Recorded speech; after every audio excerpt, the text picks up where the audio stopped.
Yo, what's up guys, welcome to my humble YouTube channel where I bring you fanfiction that will brighten your days. Before we start, a subscribe is greatly appreciated, and don't forget to leave a like and ring the bell icon so you won't miss exciting new fanfiction stories. Rimuru X Harem, Regret and Returning into the Past. By peaches0531. Chapter 9. After naming all 180,000 orcs last time, they all evolve into high orcs. Only Geld and the 4 orc generals are named using my own magicules to have a special connection with me. Same goes for the 1,500 lizardman that evolve into dragon newts and the 300 orcs into Kijans the last time by using void god Azathoth suck in the lingering magicules in the surrounding area, and Seal auto named them. I don't want to give half-hearted names like in the past timeline, naming only the goblins. My brain already overloaded. I can't imagine naming almost 200,000, so I let Seal do all that hard work. With the orcs and other races now working together, Rimuru's little village now started looking like a town and became even bigger and started to gain the attention of the surrounding eyes, monsters, and humans alike. After hearing about the reports of Rimuru's fast-growing town and the subduing the orc lord that evolved into the orc disaster, King Gazel decided to visit Rimuru and wants to ascertain their true nature. After becoming a true hero, Shizu-san constantly training with Seal, it's good to see Seal helping Shizu-san. Well, we can say that Seal is the best instructor you can get in all the multiverse you could find. Haha, it's been a while since I came to visit Veldora and Cherries. One of the tasks I asked Seal last time was to make a temporary underground training area so Veldora and Cherries won't distract the dragon newts and Vesta's research when he starts to work here in Tempest. I've already prepared a lab for him, the same as in the past timeline. Gabiru and his men and some of the selected dragon newts are taking shifts in planting Hippocute herbs for the full potions. Those potions are one of Tempest's best exports and also attracting many merchants' interests. According to Seal and her calculations, King Gazel will mostly likely visit me today along with Vesta, so while waiting I've decided to visit Veldora and Cherries along with Shuna and Shion. They've been asking me to take them on a date also.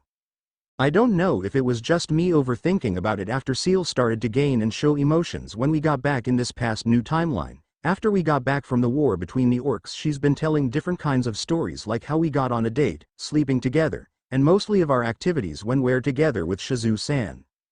And that's how I got 2 ogre beauties pouting and pestering me for the past few weeks. Rimuru-sama, I want to have a date now. You've been telling us maybe in the next day for the past few weeks now. Shion complaining while pouting.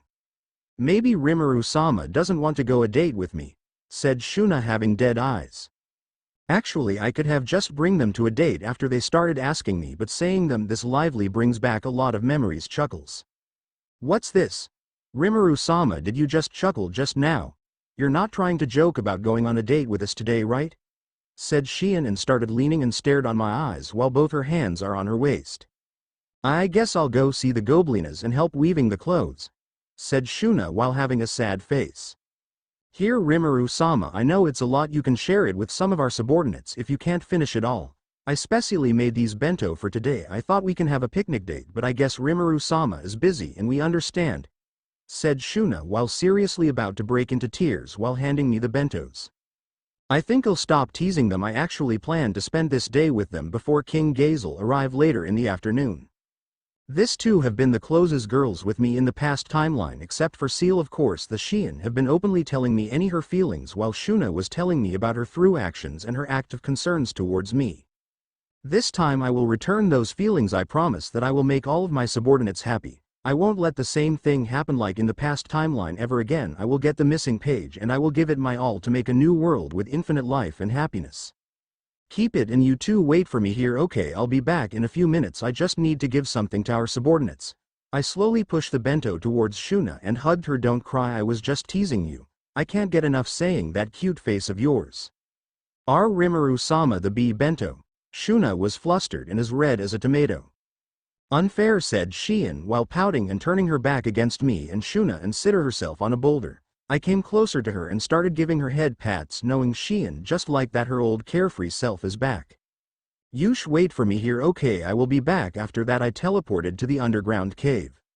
What brings you here, Rimuru-sama? Said Cherries while kneeling, showing his respect. It's okay, Cherries, you don't need to be so formal to me when we're alone. So where's Veldora? I came here to check on his progress, I asked Cherries, who's now looking flustered and sweating. The underground training room has the same design as the labyrinth that Ramirez built where we trained our troops, and I've asked Seal to make Veldora a room like what he had in the past timeline. The past Veldora was comfortable with that room, so I presumed it'll be the same in this timeline. Cherries didn't answer and started pointing out to a modern-looking door in the far part of the training ground and excused himself, saying that he has something to do on his room. Also, Cherries and Veldora have individual rooms here. Knock. Knock. Knock. After I knocked at the door. Cherries, you can just leave the food, I'll get it later when I finish this volume. After heart those words, veins started popping out into my head. Bang. Cherries, I thought I told Yo. After saying that it was not Cherries, this lazy neat quickly hide the manga he was holding and jumps out from the sofa. My sworn brother, our Rimuru, I didn't know you're going to visit today, kuahaha. He didn't ease laugh, saying me with black flames on my hand besides me or his mountain of manga supplies. Geez, can't you be more productive, Veldora? I started kicking the litter that was scattered all over the place. You're too cruel, Rimuru. Me and Cherries are just taking a break. We constantly having several matches every day, sometimes even at night, Veldora said proudly. Really? That's great, then I'm glad you matured a little. Kuahahaha.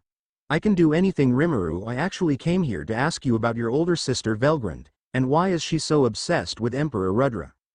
I don't know much about the details, but I can feel that it's not just love, it's like she's attracted to something, Veldora responded while sweating heavily.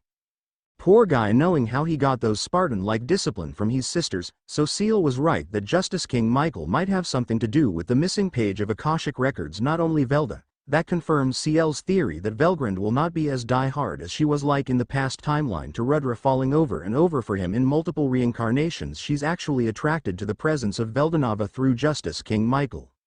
I see, then I'll be going now. Keep up the good work, don't get too fat by just reading manga. Kuahahaha. I will, Rimuru, as your sworn brother I will do my best with Cherries. By doing many matches every day we will reach being strong and learn many ways to improve, said Veldora while sweating again, this time heavily. Veldora. You were going to say Ryu. You mean the matches you're talking about as being a Ryu no sweets for a week.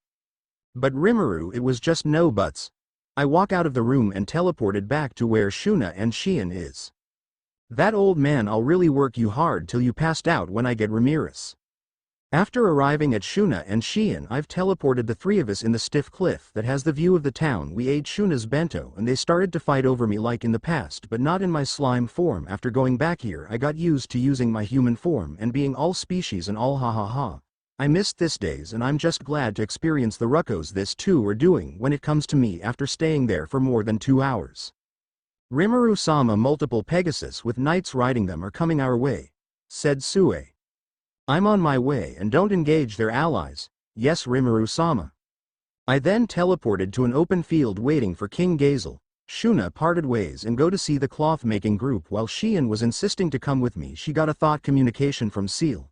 Not long after she stopped insisting but instead rush out while having a wide smile on her face, going to the training grounds to where Seal and Shizu-san at. Seal is really impressive. What did she tell Shion that stop her immediately? Never mind that, let's leave it for the future. After King Gazel arrived with the same knights, Zareth and the others, the same happened like in the past timeline. King Gazel asked me to have a sword fight. I decided to fight him and defeat him faster so we can talk this over with. I already know his intentions, so it's okay. After Trainee-san gave the go signal, they were petrified, saying my sword an inch away from King Gazel's throat.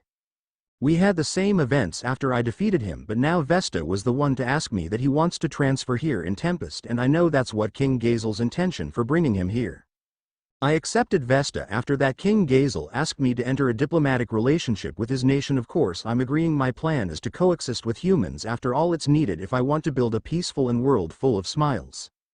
I didn't change my nation's name, even though it's not that cool or flashy, but it was decided by me and his subordinates last time, so it's really special to me. The nation of Tempest and the capital will be Rimuru. After that we had a feast, and the next day when King Gazel and his knights were about to leave, but a thought acceleration was established by Seal.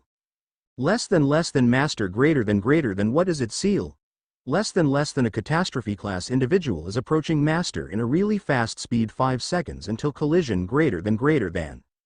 What? Could it be Milam? But this isn't the day that she will come here, right? Less than it's Demon Lord Luminus Valentine, greater than what? How the hell did Luminus got labeled into catastrophe class? Less than answer. She acquired unique skill. Vampire's lust skills effects are as follows: if the individual is at least 30 kilometers from the one she loves, her power levels are multiplied 100x greater than. What kind of skill is that? That's some really deadly skill. Less than Luminus Valentine EP. 216,638,395 stable greater than what? That's like Milam on Stampede. And what do you mean her lover Seal? Is she with someone? Seal told Rimuru the same story as what Gunther told Roy and Lewis, and the reason behind was less than due to the individual Luminus Valentine sucking out Master's pure magicules. She got addicted to it, and those feelings fell when Master sucked out some magicules from her as well. To vampires it's like a pact of bond greater than. What now, Seal? I can just beat Luminus, but I don't want to hurt her. Less than answer. Master can let her bite him again until she's satisfied from her thirst, and Master should do the same and force magicules into her body using Master's fangs, overloading her magicules capacity greater than. If that's what you suggested, Seal, then I guess it's the best solution. But wait, how did I not detect Luminus at all? Seal, did you do something? Less than it's just your imagination greater than cuts off thought acceleration.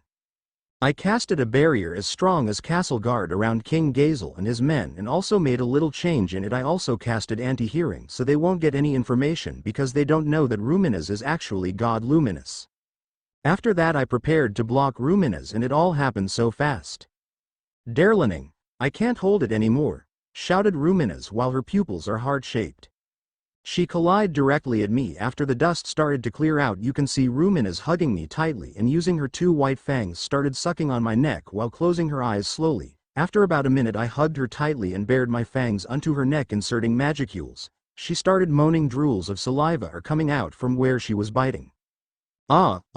Her hand started exploring my body until it reaches my child again.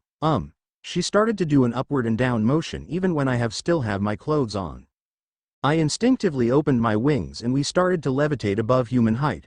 I poured in more magicules. It lasted another 5 minutes until Luminus passed out. After that I'm princess carrying the already unconscious Luminus. After all that happened, it was so fast that I literally forgot about King Gazel and his men. After I deactivated the barrier, all I can see was that King Gazel's men faces are all red. Cough.